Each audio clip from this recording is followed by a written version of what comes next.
This is Nice to be Noted podcast by HISSWU. History is people. Anyone who teaches or who tells the story of history and make them down, for me, is a crime. My father is a captain. I was there in London at Buckingham Palace at the Jubilee of the late Queen Elizabeth II.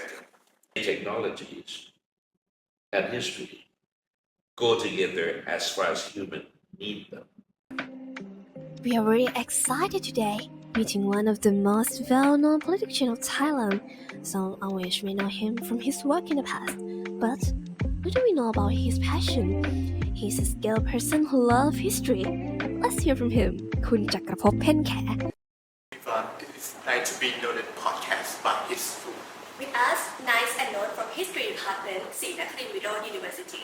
We're keen to deliver extraordinary stories about people and their passion, which directly related to history.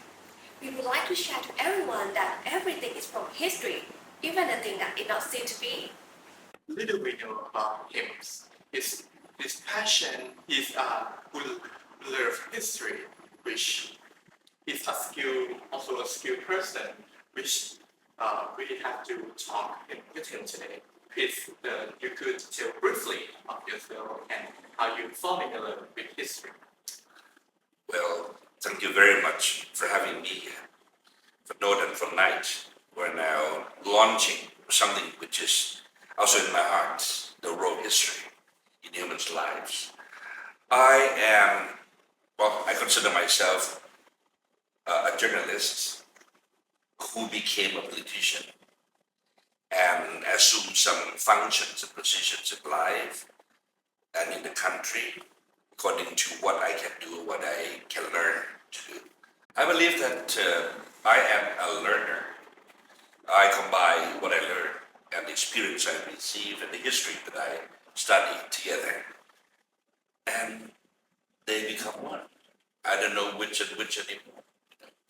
So that's what I define myself. I'm not a loner. I'm someone in the overwhelming hands of history. Could you elaborate us how the history impact both on your life and your career and how your life living in ordinary life? That requires a book. But I'll try to be brief. I grew up reading history. Of course, when I was young, I was reading easy history, simplified version, legends, folk tales. But when I grew up more, I could absorb more, I could think more.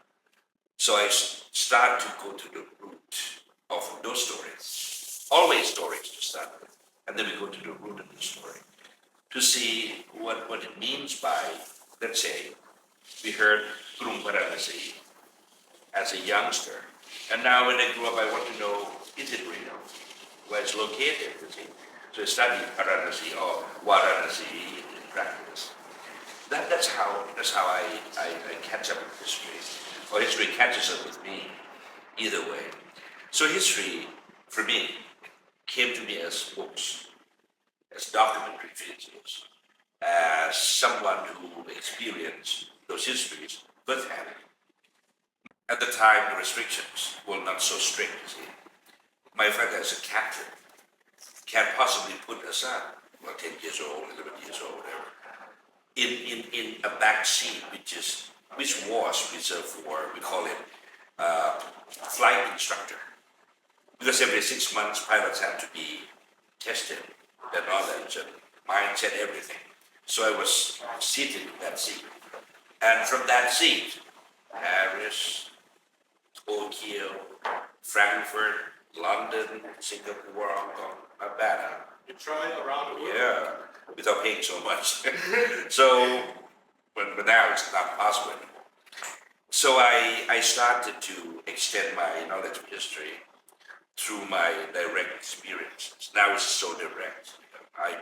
I was there in London at Buckingham Palace at the Jubilee of the late Queen Elizabeth II. I did not understand a thing, but I just saw it and it imprinted in my mind the color, the smell like, yeah, the cheering voices, the faces of the people, who look at the construction with some kind of mental bonding, you see. You absorb everything in your head. And when you grew up and you study more, you understand why is that? Why the palace? Why the monarchy? Why Queen Elizabeth? This kind of jigsaw pieces start to come together in your mind and became something more coherent. And then the older I got, the more coherent it became. So that's how I learned history. And if you are to have to talk to people, and even my parents, when they know that I have to learn in the study major, in the history major, they will say, why? Why will you do that?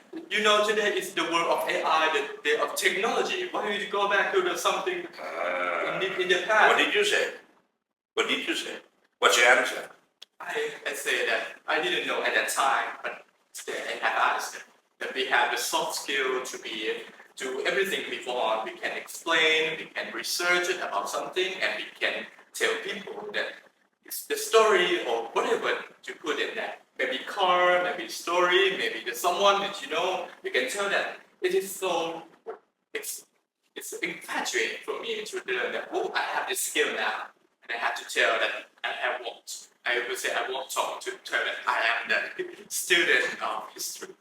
Now you know what I feel. You too? Yeah, like him.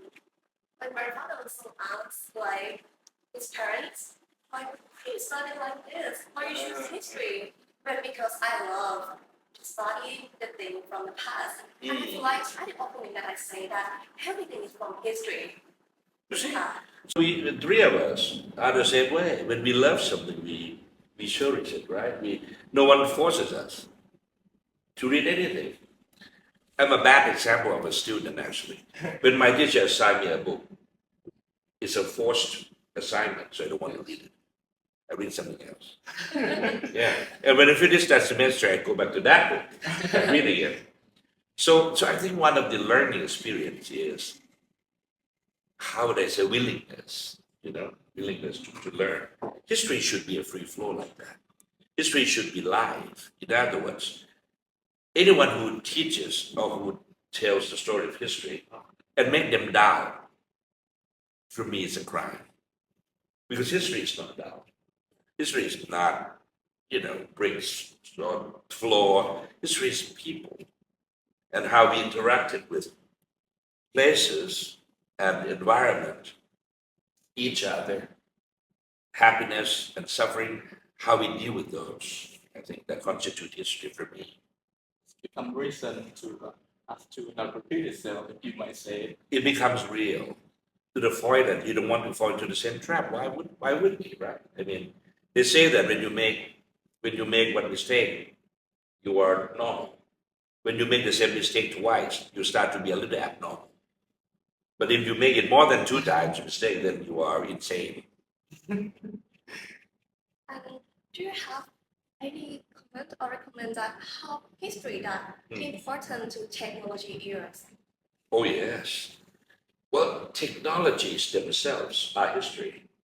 See, because people, what you saw an old cave Yes. with some drawings on them, right? Yes. Imagine why our ancient ancestors in the cave would want to do something on the wall of the cave, right? I was not born then, so I have to imagine like you have to.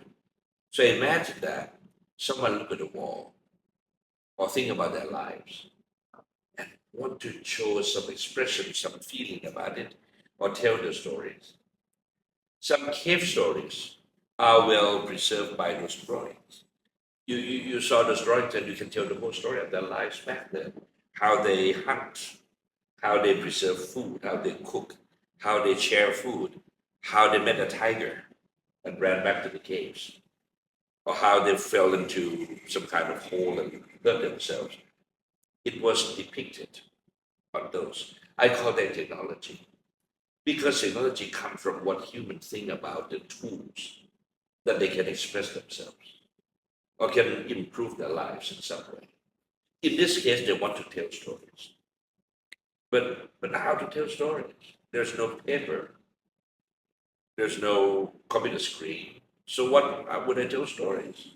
So some of them found a piece of stone, which is harder than the cave wall, and then start to write it. Oh, it sticks.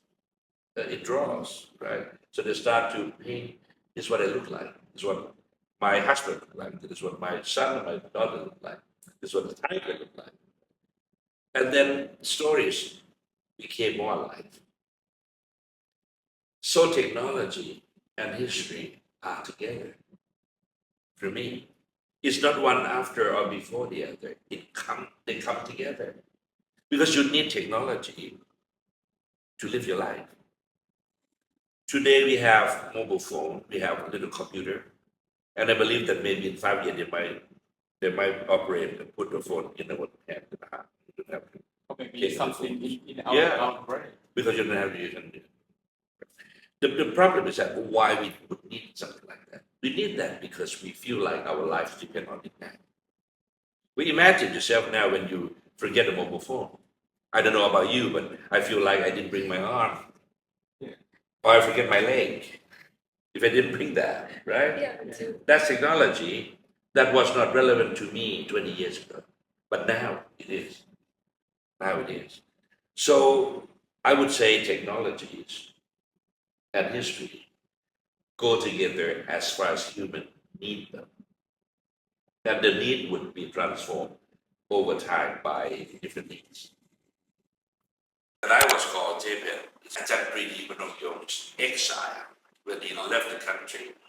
The whole society did not understand LGBTQ in the first place,